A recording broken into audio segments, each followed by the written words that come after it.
আসসালামু আলাইকুম। উপন্যাস আমি পদ্মজা, পর্ব ৭, ৮, ৯, ১০। লিখনীতে ইলমা বেহরোজ। হেমলতা তীক্ষ্ণ দৃষ্টি মেলে দুই মেয়েকে দেখেন, তিনটা ছিদ্র দেখেন। এরপর দৃষ্টি শীতল করে বলেন, শুটিং দেখছিলি? পদ্মজা বাধ্যের মতো মাথা ঝাঁকালো। হেমলতার রাগ হলো না, তিনি চৌকিতে বসে প্রশ্ন ছুড়লেন, ছিদ্রের বুদ্ধি পূর্ণার? প্রশ্নটা শুনে পূর্ণার গলা শুকিয়ে আসলো। এক ফোঁটা পানি দরকার, নয়তো দম বেরিয়ে যাবে। পদ্মজা চকিতে চোখ তুলে তাকালো, অসহায় কণ্ঠে বলল, আম্মা আর হবে না। পূর্ণাকে কিছু বলো না, ওর দোষ নাই। আমি হেমলতা পদ্মজাকে কথা শেষ করতে দিলেন না। প্রেমাকে ডেকে জিজ্ঞাসা করলেন, প্রেমা, তোর আব্বা কই? উঠানে। গিয়ে বল আমি ডাকছি। প্রেমা ছুটে গেল, আবার ছুটে আসলো। হেমলতা বারান্দা পার হয়ে চুলার দিকে এগোলেন। তখন মোর্শেদ আসলেন। কি হয়েছে, ডাকো কেরে? লাহারি ঘরে একটা জানালা করে দাও, মেয়েদের চৌকির পাশে। কাঠ আছে মুরগির খোপের কাছে। কি জন্যে? আমি চাইছি তাই। না পারলে বলো, অন্য কাউকে ডাকবো। তেরা কথা কন ছাড়ো, আমার তোমার সাথে কথা বলতে ভালো লাগে না। লাগবো কেরে? তোমার তো আমারে পছন্দ না, তোমার পছন্দ বিলাই চোখা বেড়া সেরারি। অহেতুক কথা বলো না। মাসের পর মাস কোথায় থাকো তা আমার অজানা নয়। রোগে ধরলেই লতার কথা মনে পড়ে। মোর্শেদ মিনিট খানেক রাগ নিয়ে তাকিয়ে থাকলেন। মোর্শেদ ঘণ্টাখানেক সময় নিয়ে 2 ফুট উচ্চতার জানালা করলেন। পদ্মজা, পূর্ণা হতবাক, সে সাথে খুশি। হেমলতা ছোট পর্দা টানিয়ে দেন। রুম থেকে বাইরে দেখা যায়, কিন্তু জানালার ওপাশে কে আছে বাইরে থেকে দেখা যায় না। সন্ধ্যা মুহূর্তে শুটিং শুরু হয়। পদ্মজা, পূর্ণা, প্রেমা চৌকিতে বসলো চিরা নিয়ে। তাদের চোখে মুখে খুশির ঝিলিক। হেমলতা তা দেখে মৃদু হাসলেন। বড় মেয়ে দুটো কখনো মুখ ফুটে শখ আহ্লাদের কথা বলে না। না বলা সত্ত্বেও অনেকবার দুই বোনের ইচ্ছে পূরণ করেছেন তিনি। আর কিছু ইচ্ছে বুঝতে পারলেও পূরণের সামর্থ্য হয়নি হেমলতার। হেমলতা ঘরের বাইরে যেতেই পূর্ণা পড়ল, আমাদের মায়ের মতো সেরা মা আর কেউ না, তাই না আপা? মায়ের মতো কেউ হয় না, সবার কাছে সবার মা সেরা। আমাদের মা আমাদের কাছে সেরা। লাবণ্যর মা লাবণ্য আর ওর ভাইদের কাছে সেরা। মনির মা মনির কাছে সেরা। ওরা বলছে, বোকা, এসব বলতে হয় না। না, আমাদের আম্মাই সবচেয়ে ভালো মা, এমন মা আর একটাও নেই। হেমলতার কানে প্রতিটি কথা আসে। পূর্ণা সবার অনুভূতি অনুভব করতে জানে না, পদ্মজা জানে। আমাদের মা সত্যিই সেরা, আলাদা। পদ্মজা হেসে বলল। পূর্ণা জানালার বাহিরে চোখ রেখে প্রশ্ন করল, আপা, চিত্রা দিদিরে কেমন লাগে? পদ্মজা চিত্রার দিকে তাকালো। ছাই রঙা শাড়ি পরা, হাতে কালো রঙের ঘড়ি, ফুলহাতা ব্লাউজ, শালীন তবে সর্বাঙ্গে আধুনিকতার ছোঁয়া। নাকে সাদা পাথরের নাকফুল, লম্বা চুল বেনি করে রেখেছে। মুখে খুব মায়া, স্নিগ্ধ একটা মুখ, যেন শরতের শুভ্র এক টুকরো মেঘ। পদ্মজা বলল, আমার দেখা দ্বিতীয় সুন্দর মেয়ে মানুষ চিত্রা দিদি। পূর্ণা আগ্রহ নিয়ে জানতে চাইল, প্রথম কে? পদ্মজা কণ্ঠ খাদে নামিয়ে মোহময় কণ্ঠে বলল, আমাদের আম্মা। হেমলতার বুক শীতল, স্নিগ্ধ, কোমল অনুভূতিতে ছেয়ে গেল। পদ্মজা এত সুন্দর করে আমাদের আম্মা বলেছে। হেমলতা প্রথম শুনলেন তিনি সুন্দর। ভুবনমোহিনী রূপসীর মুখে শুনলেন। এই আনন্দ কোথায় রাখবেন তিনি? কেন ছেলে মানুষের অনুভূতিতে তলিয়ে যাচ্ছে তিনি? প্রেমা অবাক স্বরে বলল, আম্মা তো কালো, চিত্রা দিদির চেয়ে সুন্দর কিভাবে? এভাবে বলছিস কেন প্রেমা? তুই ফর্সা হয়ে গেছিস বলে কালোকে ভালো মনে হয় না? পূর্ণা গমগম করে উঠল। প্রেমা ভয় পেল। পদ্মজা পড়ল, পূর্ণা বকছিস কেন?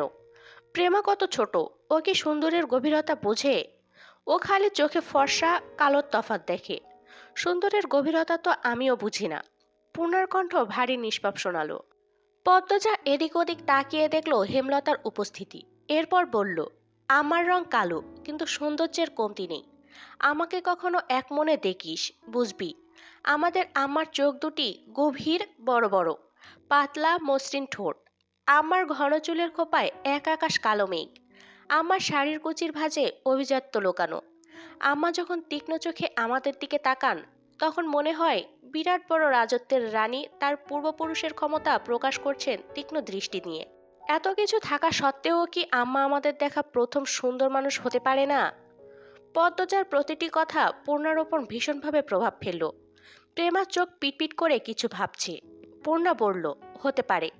কাল থেকে আমি আম্মাকে দেখব মন দিয়ে। আমিও। প্রেমা পূর্ণার দলে ঢুকলো। হেমলতার চোখ বেয়ে দুফোঁটা জল গড়িয়ে পড়ল। এই কালো রঙের জন্য ছোট থেকে সমাজে তুচ্ছতাচ্ছিল্য হয়ে এসেছেন। কত লুকিয়ে কাদা হয়েছে, কত করে চাওয়া হয়েছে কেউ সুন্দর বলুক, কিন্তু সেই কপাল কখনো হয়নি। আর আজ এই বয়সে এসে শুনলেন তিনি কুৎসিত নন, তার মাঝেও সৌন্দর্য আছে। জন্মদাত্রী মা কালো রঙের জন্য গরম চামচ দিয়ে পোড়া দাগ করেছিলেন ঘাড়ে, আর গর্ভের সন্তান আজ সেই অনুচিত কাজের জবাব দিল। আল্লাহর সৃষ্টি কেউ অসুন্দর নয়, সবার মধ্যেই সৌন্দর্য আছে, যা ধরা পড়ে শুধুমাত্র সুন্দর একজোড়া চোখে। নিশুতি রাত, চারদিকে ঝিঝি পোকার ডাক। হেমলতা চোখ খুলেন। হুট করে ঘুমটা ভেঙে গেল। ষষ্ঠ ইন্দ্রিয় ইঙ্গিত করছে কোনো ষড়যন্ত্রের। লাহারি ঘরের ডান পাশে দুজোড়া পায়ের আওয়াজ। হেমলতার বুক কেঁপে উঠল। তিনি দ্রুত উঠে বসেন। দুই চৌকির মাঝের পর্দা সরিয়ে দেখেন পদ্মজার অবস্থান। পদ্মজাকে ঘুমাতে দেখে আটকে যাওয়া নিঃশ্বাস ছাড়েন। পায়ের আওয়াজ একদম পাশে শোনা যাচ্ছে। হেমলতা তিক্ত দৃষ্টি নিয়ে ডান পাশে তাকান। গাঢ় অন্ধকার ছাড়া কিছু দেখা যাচ্ছে না, তবুও তিনি তাকিয়ে আছেন। দৃষ্টি দেখে মনে হচ্ছে অদৃশ্য গোপন শত্রুকে তিনি দেখতে পাচ্ছেন। কে ওখানে? হেমলতার ঝাঁঝালো কণ্ঠে পায়ের আওয়াজ থেমে গেল। সেকেন্ড কয়েক পর দুই জোড়া পা যেন ছুটে পালালো। আলো ফোটার পূর্বে নিদ্রা ত্যাগ করে চার মা মেয়ে একসাথে নামাজ পড়ল। এরপর বারান্দায় শীতল পাটি বিছিয়ে 3 পণ পড়তে বসল। রাতভর ঝমঝম করে বৃষ্টি হয়েছে। বর্ষা স্নানে স্নিগ্ধ প্রকৃতি, মায়াবী সকাল। এমন সকালে কেউ ঘুমাতে চায়, আর কেউ বা বই পড়তে পছন্দ করে, অথবা পছন্দের অন্য কোনো কাজ করে। পূর্ণার ঘুমাতে ইচ্ছে করছে, পড়া একদমই সহ্য হচ্ছে না। পড়া থেকে উঠে সে মনোবাসনা পূর্ণ করতে বিছানায় গা এলিয়ে দিল। সাথে সাথে ঘুমে হারালো। পদ্মজা অনেক ডাকলো, উঠল না। এদিকে স্কুলে যাওয়ার সময় হয়েছে। হেমলতা বাইরে থেকে উকি দিয়ে প্রশ্ন করলেন, পূর্ণা ঘুমিয়ে? জি আম্মা। সে জানে না স্কুল আছে, তবুও কোনাক্কেলে ঘুমালো। মায়ের কঠিন স্বরে পদ্মজা ভয় পেল। পূর্ণা নির্ঘাত মার খাবে আজ। সে হেমলতাকে আশ্বস্ত করে বলল, তুমি যাও আম্মা, পূর্ণা কিছুক্ষণের মধ্যে তৈরি হয়ে যাবে। হেমলতা জানেন পূর্ণা এত সহজে ঘুম থেকে উঠবে না। অহরহ এমন হয়ে আসছে। যতই আদর করে ডাকা হোক না কেন, বৃষ্টিমাখা সকালে তার ঘুম ছোটানো যায় না। বাঁশের কঞ্চি পূর্ণা খুব ভয় পায়। কঞ্চির বাড়ি না খাওয়া অবধি ঘুম পূর্ণাকে কিছুতেই ছাড়বে না। এ যেন ভূত ছাড়ানোর মতো। হেমলতা বাঁশের কঞ্চি আনতে যান। এদিকে পদ্মজা ডেকেই যাচ্ছে, পূর্ণা ওঠ, মারটা খাওয়ার আগে ওঠ। এই পূর্ণা, পূর্ণা রে, পূর্ণা ওঠ। পূর্ণা পিটপিট করে চোখ খুলে আবার ঘুমিয়ে যাচ্ছে। প্রেমা এই ব্যাপারটা খুব উপভোগ করে।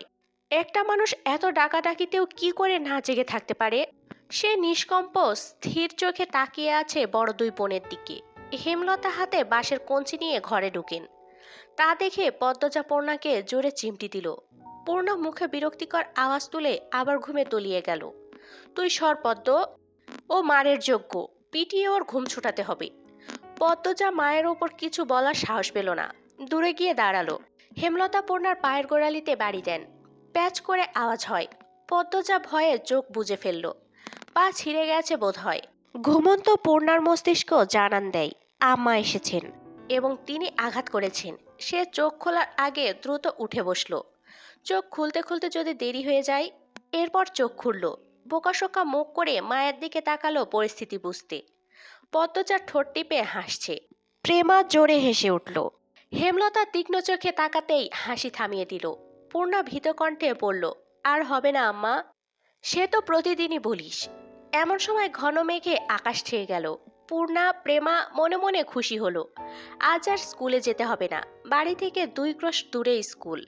আম্মা নিশ্চয়ই যেতে না করবেন। পূর্ণা খুশি লুকিয়ে প্রশ্ন করল, আম্মা মেঘ আসবে মনে হয়। যাব স্কুলে। মেঘ কি করলো তোকে? যাবি স্কুলে। হেমলতা চলে যেতেই পূর্ণা ভ্রু কুঞ্চন করল। থম মেরে বসে রইল। পদ্মজা তাড়া দিল, বসে আছিস কেন? জলদি কর, নয়তো আবার পিটানি খাবি। পূর্ণা বিরক্তি নিয়ে তৈরি হলো। 3 বোন স্কুলের দিকে রওনা দিল। বর্ষাকাল চলছে। রাতে বিরতিহীনভাবে বৃষ্টি হয়েছে। রাস্তায় প্রচুর কাদা জমেছে। পথ চলা কষ্টকর। 3 বোন হাতে জুতা নিয়ে পা টিপে টিপে হাঁটছে। পিছলে পড়ে বই খাতা নষ্ট করার ভয় কাজ করছে মনে। অর্ধেক পথ যেতে না যেতেই আকাশ ভেঙে বৃষ্টি নামলো। পদ্মজা পথের পাশ থেকে বড় কচু পাতা ছিঁড়ে নিল তিনটা। তিন বোন কচু পাতায় মাথা আড়াল করলো, কিন্তু দেহ ও বই খাতা আড়াল করা গেল না। ভিজে একাকার হয়ে যাচ্ছে। পূর্ণা বিরক্তি প্রকাশ করলো। ধ্যাত, ভিজে স্কুলে গিয়ে লাভ কি আপা? দেখ পায়জামা হাঁটু অবধি কাদায়, আর বৃষ্টির পানি দিয়ে কি হয়েছে। পদ্মজা চিন্তিত ভঙ্গিতে বলল, বুঝতে পারছি না কি করব। স্কুলে যাব নাকি বাড়ি ফিরবো। আপা, বাড়ি যাই, প্রেমা বলল। পদ্মজা ভাবল। এরপর দু বোনকে বলল, ভিজে তো কতবারই গেলাম, আজও যাই, সমস্যা কি। অগত্যা স্কুলেই যেতে হলো। স্কুল ছুটির আগেও বৃষ্টি পুরোপুরি থামেনি, তখন গুড়ি গুড়ি বৃষ্টি পড়ছিল। বৃষ্টিতে ভিজে ভিজেই বাড়ি ফেরার পথ ধরল দুই বোন। প্রেমার 1 ঘন্টা আগে ছুটি হয়েছে। পদ্মজা নিচু কণ্ঠে জিজ্ঞাসা করল, আব্বা আসছিল স্কুলে? হ, আসছিল, প্রেমারে নিয়ে গেছে। তোর সাথেও তো দেখা করলো। পদ্মজার গলাটা করুণ শোনালো। পূর্ণার মন খারাপ হয়। আব্বা কেন তার এত ভালো আপাকে ভালোবাসেন না? পূর্ণা, পড়ে যাবি, সাবধানে হাঁট। পদ্মজা সাবধান বাণী দিতে দিতে পূর্ণা ধপাস করে কাদামাটিতে পড়ল। পদ্মজা আটকে উঠল। পূর্ণার পা নিমিষে ব্যথায় টনটন করে ওঠে। পদ্মজা পূর্ণাকে তোলার চেষ্টা করে। পদ্মজাকে আঁকড়ে ধরেও উঠতে পারছে না পূর্ণা। কাদো কাদো হয়ে পদ্মজাকে বলল, আপা, পা ভেঙে গেল মনে হয়। কি ব্যথা করছে, মচকেছে মনে হয়। ঠিক হয়ে যাবে, ওঠার চেষ্টা কর, আমার গলা ধরে চেষ্টা কর। গ্রামের পথ, গুড়ি গুড়ি বৃষ্টি, পথে কেউ নেই। গৃহস্থরা ভাত ঘুম দিয়েছে। সামনে বিলে থই থই জল, তার পাশে ক্ষেত, ডানে বামে কাদামাটির পথ, পিছনে ঝোপঝাড়। পদ্মজা সাহায্য করার মতো আশেপাশে কাউকে দেখতে পেল না। পূর্ণা পা সোজা করার শক্তি পাচ্ছে না। পায়ে প্রচণ্ড ব্যথা, ঠোঁট কামড়ে কাছে সে। পদ্মজা না পারছে পূর্ণাকে তুলতে, আর না পারছে পূর্ণার কান্না সহ্য করতে। সে মনে মনে আল্লাহর কাছে সাহায্য প্রার্থনা করছে। পদ্মজার উৎসাহে পূর্ণা মনকে শক্ত করে পায়ের পাতা মাটিতে ফেলল। সাথে সাথে শরীরে ব্যথার বিজলি চমকালো। আপারে, পারছি না, আমার পা শেষ, মরে যাব আমি। এসব বলিস না, পায়ের ব্যথায় কেউ মরে না। আহত পা ফুলে 2 ইঞ্চি উঁচু হয়ে গেছে। তা দেখে আতঙ্কে পদ্মজার চোখ মুখ নীল হয়ে গেল। তার কান্না পাচ্ছে খুব। পদ্মজা পূর্ণার পায়ে আলতো করে চাপ দিতেই পূর্ণা চেঁচিয়ে উঠল, একটু সাবধানে হাঁটলে কি হতো। ইস, এখন কি কষ্টটা হচ্ছে। আপা, পা ব্যথা খেয়ে নিচ্ছে। পদ্মজা খুব কাছে পায়ের শব্দ পেল। চকিতে চোখ তুলে ক্ষেতের দিকে তাকালো। মুহূর্তে ঠোঁটে হাসি ফুটে উঠল। সে পূর্ণাকে বলল, পূর্ণা রে, আম্মা আসছে। হেমলতাকে দেখে পূর্ণা কলিজায় পানি পেল। মনে হলো মাকে দেখে ব্যথা অনেকটা কমে গেছে। হেমলতা ছুটে আসেন। পূর্ণার মাথায় হাত বুলিয়ে বলেন, কিছু হয়নি, এসব সামান্য ব্যাপার। এরপর পদ্মজাকে বলেন, তুই বইগুলো নি। হেমলতা এদিকে সেলাই করা কাপড় দিতে এসেছিলেন। যার কাপড় ছিল সে অসুস্থ, তাই যেতে পারছিল না। বাড়িতেও কোনো কাজে মন টিকছিল না, তাই ছাতা নিয়ে বেরিয়ে পড়েন। ঘরে চুপচাপ বসে থাকার চেয়ে একটা মানুষকে সাহায্য করা ভালো। ফেরার পথে তিনি দূর থেকে দেখতে পেলেন দুটো মেয়েকে। একটা মেয়ে পথে বসে আছে, আরেকটা মেয়ে পাশে। বিপর্যস্ত অবস্থা তাদের। মেয়ে দুটোকে চিনতে পেরে বুক কেঁপে উঠল। পথ দিয়ে আসলে দেরি হবে, তাই তিনি ক্ষেতের পথ ধরেন। পূর্ণা ব্যথায় যেন নিঃশ্বাস নেওয়ার শক্তি পাচ্ছে না। একটা ভ্যান পাওয়া গেলে খুব উপকার হতো। 2 মিনিটের মাথায় ভ্যানের দেখা মিলল। অনেক দূরে ভ্যানের অবস্থান। ভ্যানে চিত্রা, লিখন সহ আরো দুজন। তারা মাতব্বর বাড়িতে গিয়েছিল। যখন কাছাকাছি ভ্যানের অবস্থান, তখন চিত্রা পদ্মজা আর তার মা বোনকে দেখল। উদ্বিগ্নতা নিয়ে ভ্যান থামাতে বলল। লিখনের নজরে ব্যাপারটা আসতেই সে তাড়াহুড়ো করে ভ্যান থেকে নামলো। চিত্রা আগে আগে এগিয়ে আসে, চোখে মুখে আতঙ্ক নিয়ে বলল, পূর্ণার কি হয়েছে? পদ্মজা বলল, কাদায় পড়ে পা মচকেছে। হেমলতা, চিত্রা, পদ্মজা এবং পূর্ণাকে তুলে দিয়ে লিখন সহ বাকি দুজন সহকর্মী ভ্যান ছেড়ে দিল। তারা হেঁটে ফিরবে। পা ব্যথা অনেকটা কম লাগছে। 2 বালিশের ওপর পা রাখা। ব্রেস নেই বিধায় ব্রেসের মতো কাপড় বেঁধে দিয়েছেন হেমলতা। যা ব্যথা পেয়েছে কয়েকদিন বোধহয় স্বাভাবিকভাবে হাঁটতে পারবে না। হেমলতা মুখে তুলে খাইয়ে দিলেন। এরপর বললেন, এবার খুশি? স্কুলে যেতে হবে না, কাজ করতে হবে না, সকালে উঠে পড়তে বসতে হবে না। পূর্ণা রাজ্যের দুঃখ নিয়ে বলল, সবই ঠিক আছে, কিন্তু এখন আমি টিভি দেখতে যাব কি করে? কোনো সাড়া না পেয়ে পূর্ণা বুঝতে পারল সে মুখ ফুসকে ভুল জায়গায় ভুল কথা বলে ফেলেছে। সে বিব্রত হয়ে উঠল, ঢোক গিলল। এরপর কাচুমাচু হয়ে মিয়ে যাওয়া গলায় বলল, মোটেও খুশি হইনি। বিকেলে মগা এসে বলল, মুন্নার বাপ খুন হয়েছে। কথাটি শোনার সাথে সাথে উপস্থিত সকলের মাথায় যেন বজ্রপাত পড়ল। পঙ্গু, ভিক্ষুক, অসহায় মানুষটাকে কে মারলো? এমন মানুষের শত্রু থাকে? এমনই শত্রু যে একদম মেরে ফেলল। হেমলতা শ্বাসরুদ্ধকর কণ্ঠে প্রশ্ন ছুড়লেন, কখন? মগা বলল, দুপুরের কথা। দুপুর 2টো কি 3টায় গ্রামবাসী জানতে পারে এই ঘটনা। আস্তে আস্তে সব গ্রামে খবর যাচ্ছে। লাশ নোয়াপাড়ার ধান খেতে পাওয়া গেছে। মুন্নার আত্মীয় বলতে কেউ নেই। দুঃসম্পর্কে যারা আছে তারা মুন্নার দায়িত্ব নিতে চাইল না। মাতব্বর মুন্নার ভার নিতে চেয়েছিলেন, কিন্তু মুন্না পদ্মজাদের বাড়ি থাকতে চায়। হেমলতা সানন্দে নিয়ে আসলেন মুন্নাকে। এখন থেকে মুন্না এই বাড়ির ছেলে। পদ্মজা, পূর্ণা খুব খুশি হলো। খুশি হলো না প্রেমা। মুন্না প্রেমা সমবয়সী। প্রেমা ভাবছে তার আদরের ভাগ বসাতে মুন্না এসেছে। হেমলতা ব্যাপারটা বুঝতে পেরেছেন। পদ্মজাকে বললেন, প্রেমার পছন্দ হচ্ছে না মুন্নাকে। দুজনের মধ্যে সখ্যতা করে দিস, যাতে একজন আরেকজনকে আপন চোখে দেখে। পদ্মজা আশ্বস্ত করে বলল, কয়েকদিনে মিশে যাবে দুজন। পূর্ণা ব্যথায় ঘুমাতে পারছে না। প্রেমা, মুন্না ঘুমে। মুন্না খুব কেঁদেছে। এখন ক্লান্ত হয়ে বেঘরে ঘুমাচ্ছে। রাত তো কম হলো না। পূর্ণা মা বোনের বৈঠক দেখে বলল, আম্মা, মুন্নার নতুন নাম রাখা উচিত। কেন? এখন থেকে মুন্না আমাদের ভাই। আমাদের নাম প দিয়ে, তাহলে ওর নামও প দিয়ে হবে, তাই না আপা? হেমলতা হেসে বলেন, তুই নাম রাখ তাহলে। রাখছি তো, প্রান্ত মোড়ল। মুন্নাকে জানা সকালে। রাজি হলে এরপর সবাই না হয় ডাকবো। রাজি হবে না মানে পিটিয়ে রাজি করাবো। হেমলতা মৃদু হাসলেন। পূর্ণা অসুস্থ হলে খুব কথা বলে। মুখ বন্ধ রাখতেই পারে না। অনেক বছর আগের ঘটনা, বা কয়েক বছর পর কি হবে তা নিয়ে অনবরত কথা বলতে থাকে। গহীন অন্ধকার। আজ বোধহয় অমাবস্যা। হেমলতা কালো চাদরের আবরণে ঘাপটি মেরে বারান্দায় বসে আছেন। হাতের কাছে ছুরি, লাঠি। গত 3 দিন ধরে তিনি ঘরের পাশে পায়ের আওয়াজ শুনছেন। তখন ঘরে মোর্শেদ ছিল। একজন পুরুষ ছিল, বুকে সাহস ছিল।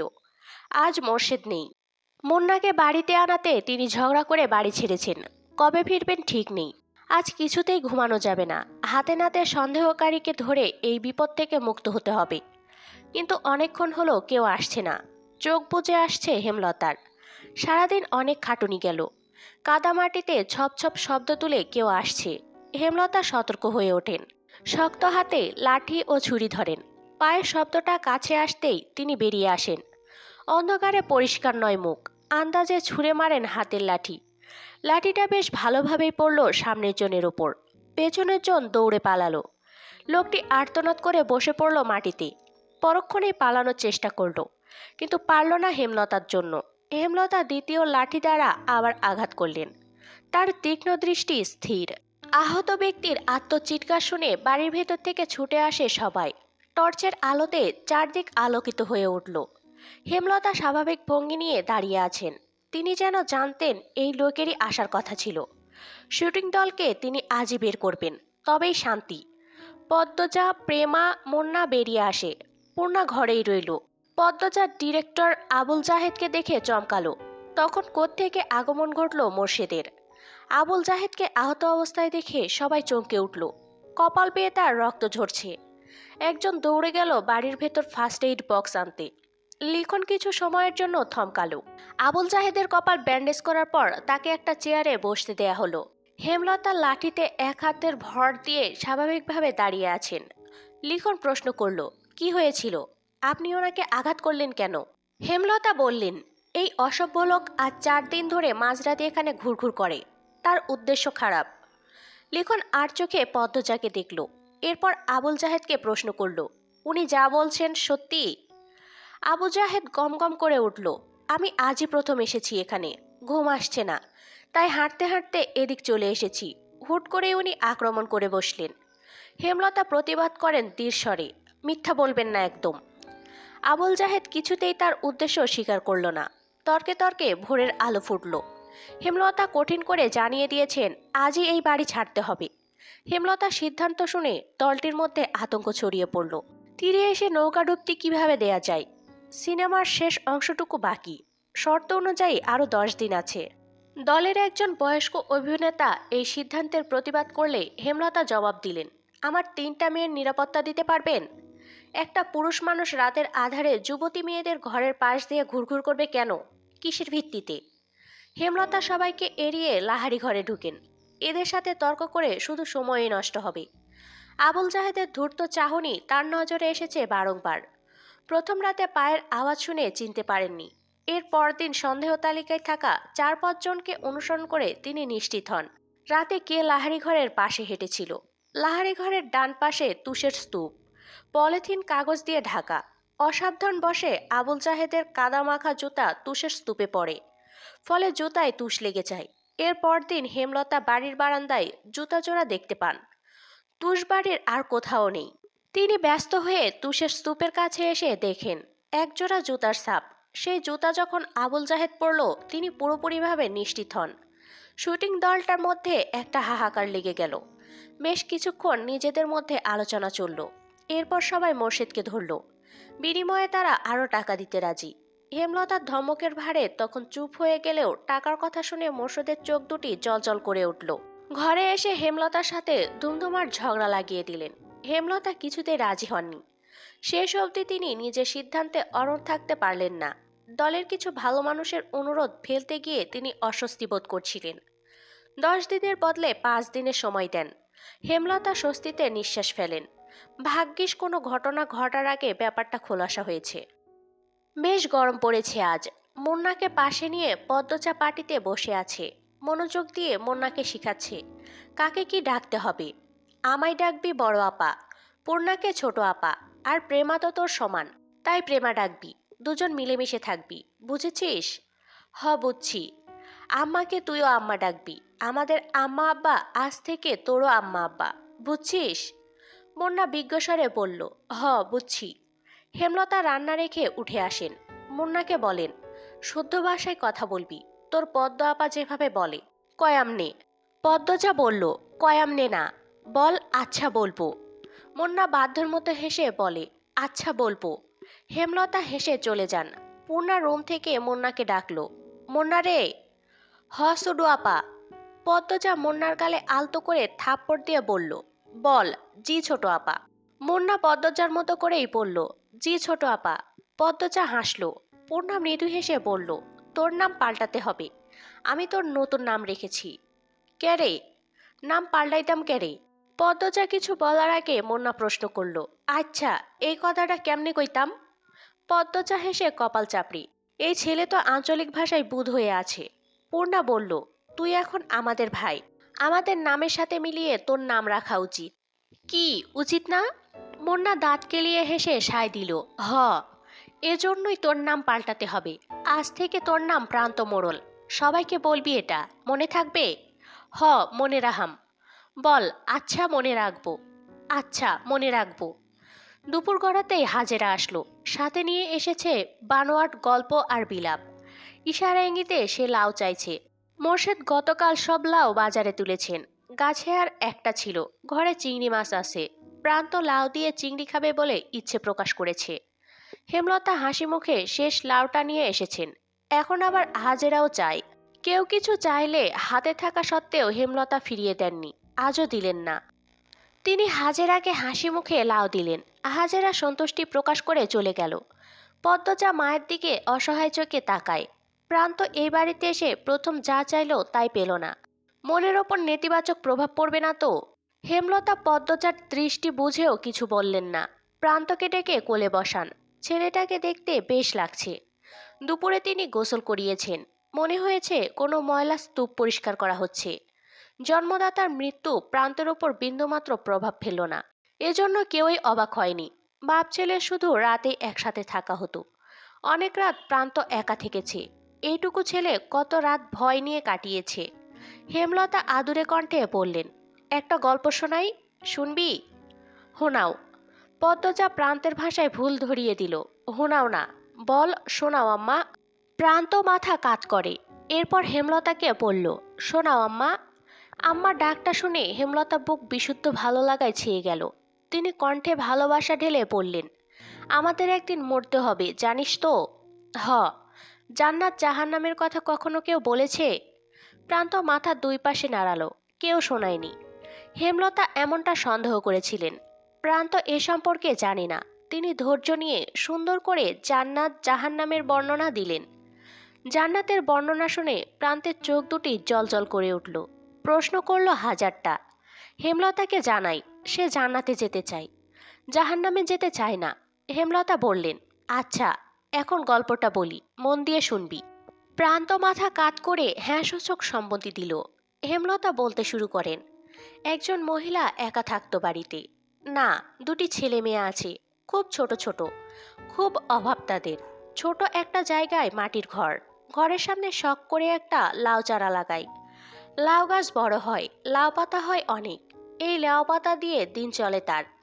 কখনো সিদ্ধ করে খায়, নুন মরিচ পেলে শাক রেঁধে খায়। তো একদিন একজন ভিক্ষুক মহিলা আসলো। ভিক্ষুক মহিলাটি খায় না 2 দিন ধরে। লাউ গাছে লাউ পাতা দেখে খেতে ইচ্ছে করে। লাউ গাছের মালিক যে মহিলাটি, তাকে ভিক্ষুক বলে লাউ পাতা দিতে, রেঁধে খাবে। খুব অনুনয় করে বলে। মহিলাটির মায়া হয়। ভিক্ষুক মহিলাকে কথা শোনাতে শোনাতে কয়েকটা লাউ পাতা ছিঁড়ে দেয়। তার কয়দিন পর লাউ গাছের মালিক যিনি, তিনি মারা গেলেন। গ্রামবাসী সহ মসজিদের ইমাম মিলে দাফন করেন। বুঝেছিস তো প্রান্ত? হ। প্রান্ত মনোযোগ দিয়ে শুনছে, সে খুবই মনোযোগী শ্রোতা। হেমলতা বাকিটা শুরু করলেন। গ্রামের ইমাম একদিন স্বপ্ন দেখেন যে মহিলাটিকে তিনি দাফন করেছেন তার চারপাশে আগুন দাউ দাউ করে জ্বলছে, কিন্তু তার গায়ে আজ অব্দি লাগছে না। মহিলাটিকে ঘিরে রেখেছে লাউ পাতা, যার কারণে আগুন ছুঁতে পারছে না। এই যে তিনি একজন ভিক্ষুককে নিজের একবেলা খাবারের লাউ পাতা দান করেছিলেন, সে লাউ পাতা তাকে কবরের শাস্তি থেকে বাঁচাচ্ছে। জাহান্নাম থেকে বাঁচতে আমাদের অনেক ইবাদত করা উচিত। তার মধ্যে একটি হলো দান। সামর্থ্য অনুযায়ী দান করা উচিত, কাউকে ফিরিয়ে দেওয়া উচিত না। বোঝা গেছে? হ, বুঝছি। আমি দান করাম। করবি। অনেক বড় হবি জীবনে, আর অনেক দান খয়রাত করবি। আচ্ছা প্রান্ত, এখন যদি কোনো অভাবী এসে বলে তোর লাউডা দিতে, তুই কি করবি? প্রান্ত গম্ভীর হয়ে ভাবে, এরপর বলল, দিয়া দিয়াম। একটু আগে একজন মহিলা আসছিল না, দেখেছিস তো? হ, দেখছি। সে খুব গরিব, বাড়িতে বাচ্চা আছে ছোট। এসে বলল লাউ দিতে, তাই তোর লাউটা দিয়ে দিয়েছি। এজন্য কি এখন তোর মন খারাপ হবে? লাউডা তুমি দিছো, তাইলে তোমারে আগুন থেকে বাঁচাইব লাউডা? লাউটা আমি দিলেও তোর জন্য ছিল, তুই এখন খুশি মনে মেনে নিলে লাউটা তোকে আগুন থেকে বাঁচাবে। হেমলতার কথায় প্রান্ত খুশি হয় খুব। পরপরই মুখ গম্ভীর করে প্রশ্ন করল, একটা লাউ কেমনে বাঁচাইব আমারে? প্রান্তের নিষ্পাপ কণ্ঠে প্রশ্নটা শুনে হেমলতা, পদ্মজা, পূর্ণা হেসে উঠল। পদ্মজা বলল, কয়টা পাতা অনেকগুলো হয়ে মহিলাটাকে বাঁচিয়েছিল, তেমন একটা লাউ অনেকগুলো হয়ে তোকে বাঁচাবে। প্রান্ত একটার পর একটা প্রশ্ন করেই যাচ্ছে। হেমলতা হেসে হেসে তার উত্তর দিচ্ছেন। পদ্মজার হুট করেই প্রান্তের থেকে চোখ সরে হেমলতার উপর পড়ে। মা হাসলে সন্তানদের বুকে যে আনন্দের ঢেউ ওঠে তা কি জানেন? পদ্মজার আদর্শ তার মা, সে তার মায়ের মতো হতে চায়। 5 দিন শেষ। শুটিং দলের মধ্যে খুব ব্যস্ততা, সবকিছু গোছানো হচ্ছে। 5 দিন তাড়াহুড়ো করে শুট শেষ করা হয়েছে। লিখন উঠানে চেয়ার নিয়ে বসে আছে। চিত্রা এসে তার পাশে বসলো। কাশির মতো শব্দ করলো লিখনের মনোযোগ পেতে। লিখন তাকালো, ম্লান মুখে প্রশ্ন করলো, সব গোছানো শেষ? শেষ। তুমি তো কিছুই গোছাওনি। বিকেলে রওনা দেব, আমার আর কি আছে গোছানোর, দুপুরেই শেষ করে ফেলবো। মন খারাপ? লিখন কিছু বলল না। লাহারি ঘরের দিকে তাকালো, দৃষ্টিতে শূন্যতা, কিছু ফেলে যাওয়ার বেদনা, বুকের বাঁ পাশে চিনচিন করা ব্যথা। চিত্রা হাত ঘড়ি পড়তে পড়তে পড়ল, ছোট বোনের সমান বলে ঠোঁট বাঁকিয়েছিলে, এখন তার প্রেমেই পড়লে। লিখন কিছু বলল না, দীর্ঘ নিঃশ্বাস ছাড়ল। চিত্রা বলল, পদ্মজা কিন্তু অনেক বড়ই, আগামী মাসে ওর 17 হবে শুনেছি। এই গ্রামে 17 বছর বয়সী অবিবাহিত মেয়ে হাতে গোনা কয়টা? পদ্মজার শ্রেণীর বেশিরভাগ মেয়ে বিবাহিত, আর খুব কম মেয়ে পড়ে। চিত্রার কথা অগ্রাহ্য করে লিখন বলল, তোমার বিয়েটা কবে হচ্ছে? বছরের শেষ দিকে, সব ঠিকঠাক থাকলে আর ভগবান চাইলে। কিছুক্ষণের মধ্যে সবাই ঢাকা রওনা দেবে। হেমলতা, মোর্শেদ বিদায় দিতে এসেছেন। দলটার 3-4 জনের চরিত্রে সমস্যা থাকলেও বাকিরা খুব ভালো। হেমলতার সাথে মিশেছে খুব, নিজের বাড়ি মনে করে থেকেছে, বাড়ির দেখাশোনা করেছে। লিখন হেমলতার আড়ালে একটি সাহসিকতার কাজ করে ফেলল। ব্যস্ত পায়ে লাহারি ঘরে আসলো। বারান্দায় বসেছিল পদ্মজা। লিখনকে দেখে ভয়ে তার বুক কেঁপে উঠল। পদ্মজাকে কিছু বলতে দিল না লিখন। সে দ্রুত বারান্দায় উঠে পদ্মজার হাতে একটা চিঠি গুজে দিয়ে জায়গা ত্যাগ করল। পদ্মজা অনবরত কাঁপতে থাকে। পূর্ণ চৌকি থেকে ব্যাপারটা খেয়াল করেছে। সে হতভম্ব। ধীর পায়ে হেঁটে আসে। পদ্মজার সারা শরীর বেয়ে ঘাম ছুটছে। হিতাহিত জ্ঞানশূন্য হয়ে পড়ে। হাত থেকে চিঠি পড়ে যায়। পূর্ণা কুড়িয়ে নিল। পদ্মজার গলা শুকিয়ে কাঠ। হেমলতা এসে দেখেন পদ্মজা হাঁটুতে থুতনি ঠেকিয়ে বসে আছে। কেমন দেখাচ্ছে যেন। তিনি উদ্বিগ্ন হয়ে প্রশ্ন করলেন, পদ্ম, শরীর খারাপ? মায়ের কণ্ঠ শুনে পদ্মজা ভয় পেল। বাতাসে অস্বস্তি, নিঃশ্বাসে অস্বস্তি। চোখ দুটি স্থির রাখা যাচ্ছে না। নিঃশ্বাস এলোমেলো। পূর্ণা পরিস্থিতি সামলাতে বলল, আম্মা, আপার মাথা ব্যথা। হুট করে এমন মাথা ব্যথা উঠল কেন? পদ্মরে, খুব ব্যথা? পদ্মজা অসহায় চোখে পূর্ণার দিকে তাকালো। আকস্মিক ঘটনায় সে ভেঙে পড়েছে। ডান হাত অনবরত কাঁপছে। হেমলতা তীক্ষ্ণ চোখে দু মেয়েকে দেখেন। কঠিন স্বরে প্রশ্ন করেন, কি লুকাচ্ছিস দুজন? কেউ এসেছিল? মায়ের প্রশ্নে পদ্মজার চেয়ে পূর্ণা বেশি ভয় পেল। হাতের চিঠিটা আরো শক্ত করে চেপে ধরল। কি লেখা আছে না পড়ে এই চিঠি হাতছাড়া করবে না সে। হেমলতার তীক্ষ্ণ দৃষ্টি তীরের ফলার মতো পদ্মজার গায়ে বিচ্ছে। সে কাপা স্বরে জানিয়ে দিল, শুটিং দলের একজন এসেছিল। হেমলতার ঠোঁট দুটো খেপে উঠল প্রচণ্ড আক্রোশে। পদ্মজা সবাইকে চেনে না, তাই তিনি পূর্ণাকে প্রশ্ন করেন, পূর্ণা, কে এসেছিল? পূর্ণা 2 সেকেন্ড ভাবল। এরপর নত মুখে বলল, কালো দেখতে যে, মিলন। পদ্মজা আর চোখে পূর্ণার দিকে তাকালো। তার ভয় হচ্ছে, মা যদি এখন বলে মিলন তো তার সামনেই ছিল, তখন কি হবে? পূর্ণা মিথ্যে বলল কেন? সত্যি বললেই পারত। হেমলতা বিশ্বাস করেছেন নাকি করেননি দৃষ্টি দেখে বোঝা গেল না। পূর্ণা মাথা নত করে অপরাধীর মতো দাঁড়িয়ে রইল। হেমলতা বারান্দা অব্দি এসে আবার ঘুরে তাকালেন। মনটা খসখস করছে। মনে হচ্ছে ঘাপলা আছে, নাকি তার সন্দেহ মনের ভুল ভাবনা, কে জানে। রাতে পদ্মজা খেতে চাইল না। বিকেলের ঘটে যাওয়া ঘটনা তাকে ঘরে রেখেছে। চিঠিটা পড়তে বিন্দুমাত্র ইচ্ছে হচ্ছে না, তবুও কেমন কেমন যেন অনুভূতি হচ্ছে। অচেনা অজানা অনুভূতি। পদ্মজার হাবভাব হেমলতার বিচক্ষণ দৃষ্টির অগোচরে পড়ল না। তিনি ঠিকই খেয়াল করেছেন, কিন্তু মেয়েরা স্বয়ং আল্লাহ ছাড়া অন্য সবার থেকে কথা লুকানোর ক্ষমতা নিয়ে যে জন্মায় তা তো স্বীকার করা যায় না। যেমন তিনি এই ক্ষমতা ভালো করেই রপ্ত করতে পেরেছেন। পদ্মজাকে জোর করে খাইয়ে দিলেন, কিন্তু কোনো প্রশ্ন করলেন না। রাতের মধ্যভাগে মোর্শেদ হেমলতাকে জড়িয়ে ধরতে চাইলে হেমলতা এক ঝটকায় সরিয়ে দিলেন। চাপা স্বরে ক্রোধ নিয়ে বললেন, তোমার বাসন্তীর কি হয়েছে? সে কি তোমাকে ত্যাগ করেছে? সেদিন ফিরে এলে কেন? মোর্শেদ চমকালেন, অপ্রস্তুত হয়ে উঠলেন। হেমলতা বাসন্তীকে চিনল কি করে? এই নাম তার গোপন অধ্যায়। অবশ্য হেমলতার মতো মহিলা না জানলেই বোধহয় বেমানান লাগতো। মোর্শেদ বিব্রত কণ্ঠে বললেন, হে আমারে কি ত্যাগ করব, আমি হেরে সাইরা দিছি। হেমলতা ভাঁকা হাসলেন। অন্ধকারে তা নজরে এলো না মোর্শেদের। 20 বছরের সংসার এমন আচমকা ভেঙে গেল যে। হেমলতার কণ্ঠে ঠাট্টা স্পষ্ট। চাপা দীর্ঘশ্বাসটা গোপনে রয়ে গেল। মোর্শেদের শরীরের পশম দাঁড়িয়ে গেল। এ খবরও হেমলতা জানে? এত কিছু কি করি? হেমলতার চোখের কোণে জল চিকচিক করে উঠল। তিনি চাদর গায়ে দিয়ে চলে যান বারান্দায়। রাতে বেশ ঠান্ডা পড়ে। মোর্শেদের কোনো কৈফিয়ত তিনি শুনতে চান না, তাই বারান্দার রুমে এসে বসেন। কতদিন পর রাতের আধারে বারান্দার রুমে তিনি। বিয়ের 1 বছর পরেই জানতে পারেন মোর্শেদ তাকে বিয়ে করার 6 মাস আগে বাসন্তী নামে এক অপরূপা সুন্দরী মেয়েকে বিয়ে করেছে। স্বামীর ঘর ছাড়া আর পথ ছিল না বলে এত বড় সত্য হজম করে নিতে হয়। বাসন্তীর মা 12 নারী, আর একজন 12 নারীর মেয়েকে সমাজ কিছুতেই মানবে না।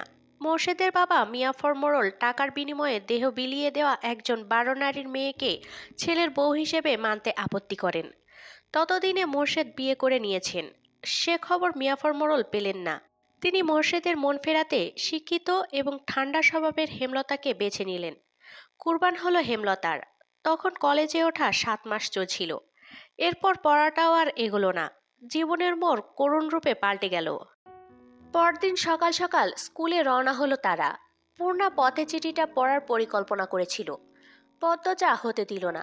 শেয়ানা দুইটা মেয়ের হাতে কেউ চিঠি দেখে ফেললে ইজ্জত যাবে। পূর্ণা পদ্মজার প্রতি বিরক্ত বোধ করলো। চিঠিটা তার কাছে। পথে নতুন করে পরিকল্পনা করলো সে ক্লাসে বইয়ের চিপায় রেখে চিঠি পড়বে। তাও হলো না।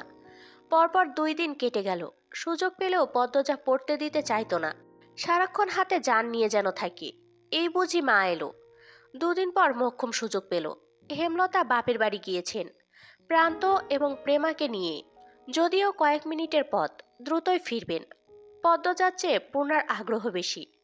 সে চিঠি খোলার অপেক্ষায় ছিল। আজ খুলতে গিয়ে মনে হলো যার চিঠি তার খোলা উচিত এবং আগে তার পড়া উচিত। তাই পদ্মজার দিকে চিঠি বাড়িয়ে দিল। পদ্মজার চিঠি খুলতে দেরি করছিল বলে পূর্ণা তাড়া দিল। এ আপা, খোল না, লজ্জা পাচ্ছ কেন? চিঠি এটা, কারো গায়ের কাপড় খুলতে বলছি না। পদ্মজা চমকে তাকালো, যেন পূর্ণা কাউকে খুন করার কথা বলেছে। পদ্মজা বলল, কিসব কথা পূর্ণা? আচ্ছা মাপ চাই, আর বলবো না। পদ্মজা ভাঁজ করা সাদা কাগজটা মেলে ধরল চোখের সামনে। প্রথমেই বড় করে লেখা, প্রিয় পদ্মফুল। পূর্ণা পাশে এসে বসল। দুজনের মনোযোগ চিঠিতে। প্রিয় পদ্মফুল, আমি ভেবে উঠতে পারছি না কিভাবে কি বলবো।